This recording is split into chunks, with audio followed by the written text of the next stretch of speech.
Hi, Frank Casale here, and welcome to episode 4 of The Transaction.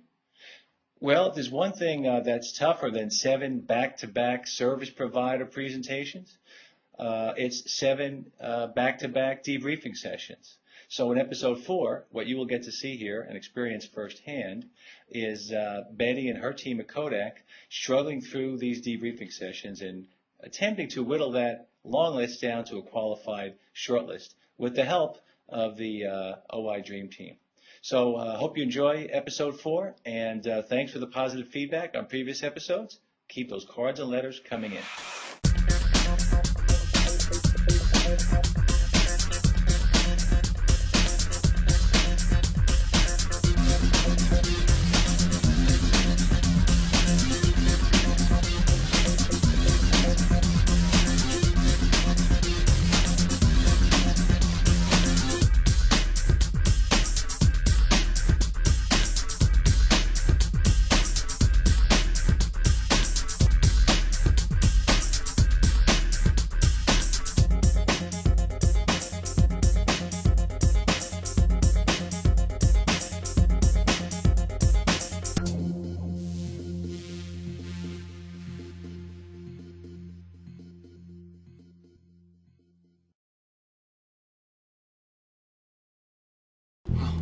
Well, this certainly was a little different than what I expected it to be. So I founded the Outsourcing Institute in 1993, so we've been kind of doing this for a while and had the good fortune of observing this industry for over 15 years now. But I have to tell you, being involved in these meetings and being involved in the meetings after the meetings, which are even more interesting, has been a true learning experience. We all knew coming in here that this company was basically an RPO company. Very strong one, too. And we all knew that they didn't really have a great tie to a contingency labor firm. Even though I know it was short notice and everything, it sounded like on paper that they had a partner. Yeah. You know, we found out it's been a very short-term partner. How long have you partnered with them? We've been working with them for about a year. They said nothing on contract labor. They really did nothing. And they didn't have someone here. Even if they weren't available, in person, I would have hoped the company could have been represented. We're asking really good golfers to also play volleyball. I would have rather they had come saying we only are going to speak to the RPO piece today. At the end of the day, what is this about? Finding talent, right? It's finding the right people for the right job for Kodak. And they know how to do it based on what they told us today and the way they search and how they go about it. You can tell they do it for a living. I think it was refreshing actually to have a vendor come to us and say, here's some opportunity for you and all the ways that you can find talent to help your company grow. That's what we're looking for. New, fresh ideas. They really focus on their tools, and I understand why. So you know that the rest of their processes have to be just as strong and good. It's just we still haven't seen the entire pieces like I would have liked to if we had more time. This organization clearly knocked the lights out of RPO, and they nailed a lot of issues we have marked down for some other organizations as saying they're weak. And they were right there. They nailed them. Yeah. I think they were just telling us exactly all the things that we don't have now. And then they know how to do it, they have a solution. And they're doing it. I mean, it was very evident. They're good salesmen. They are an expert. I think they were really... It's not a question of whether they can do this. I think it's a question of how willing is Kodak to select 2 providers. We talk about the nice to manage one supplier, but they don't have the capabilities, and the suppliers that do both are more expensive based on what we've seen. Why would we do that? Here's where I am. I'm not going to agree with a whole lot of anything right now. We have a complex matrix that we need to put together to evaluate them. Okay, that complex matrix is going to look at a number of aspects. And at the end of the day, we're going to have a decision that's right for Kodak. And I have no idea what that decision is going to be yet, and I don't want to pretend I do. We have 3 organizations that are in the running. We have 4 more to talk to. And I would suggest that at the end of those 7, then there's going to be a prioritization that starts taking place. And you're going to look at it and say, okay, how good are they at both? Is it okay to do them separate? How global are they? How important is that? And how does price influence all of this? Companies have hiring approval processes all the time.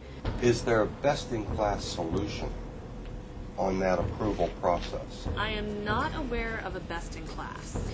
That's really a showstopper. It's a time eater when it comes to filling a rec quickly. And transition costs, I don't know what we're paying for. That one-time fee that they have is huge, and we're not getting the system. I like the fact that they're willing to embrace your approach, but I think over time we would want some transformation to a better technology.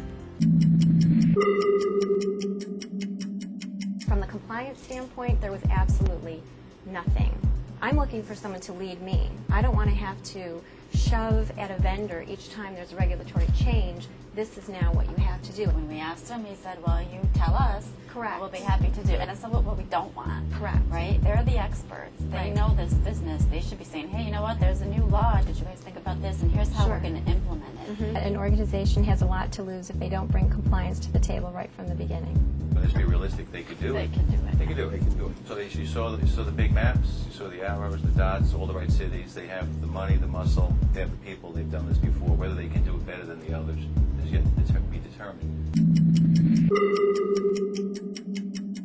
That was a very interesting supplier meeting. Obviously, the supplier was just strictly for RPO, but we certainly learned an awful lot about how they can do this a little differently from how the other ones have approached it. I think one of the aspects of vendor selection that you can't capture in a contract is the relationship that you're trying to build between the client and the vendor.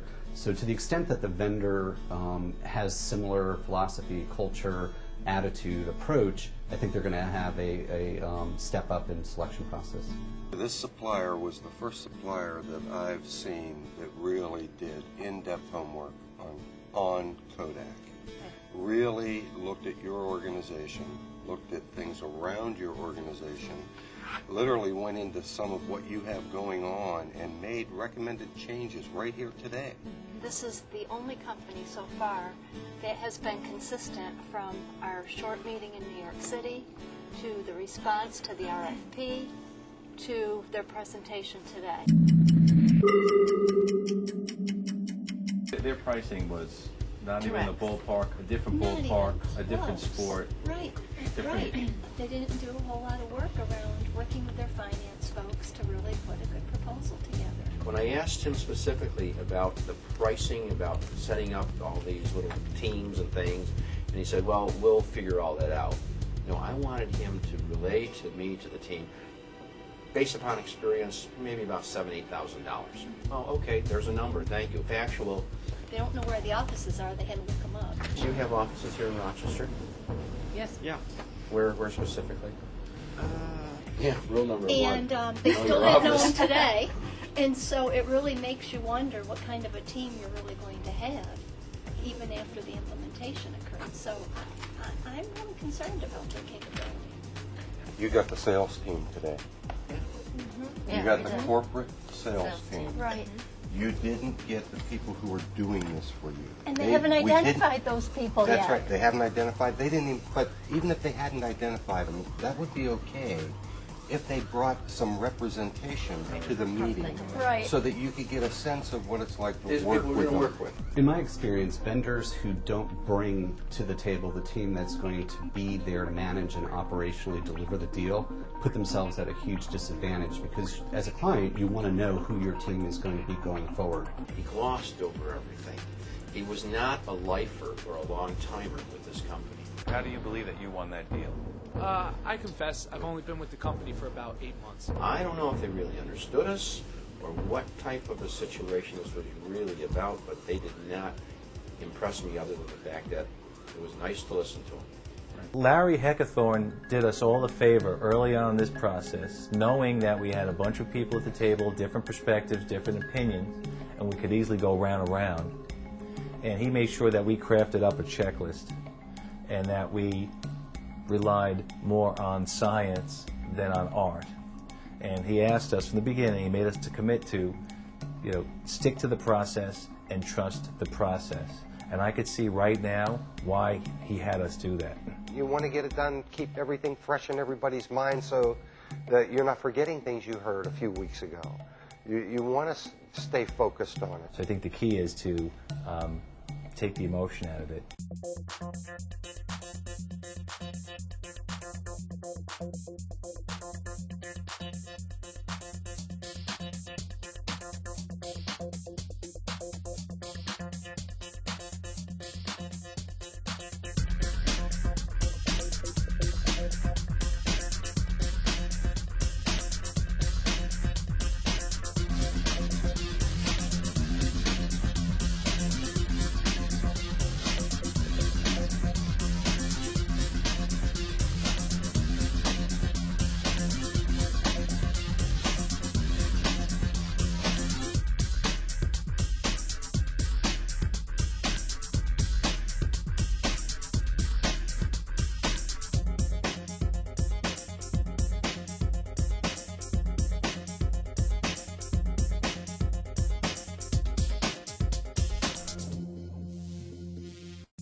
It's really not about size. It's really all about the substance. From what we saw, it's repetitive. This has not been easy for us. I worry that maybe, am I missing something? We make commitments in our life every day. Okay? We make choices in our life every day. The emotion we have to take out of it. I like you like me. I don't like you don't like me. It doesn't matter. What really matters is can we get the job done, can we get it done in a manner that's going to be effective for everybody.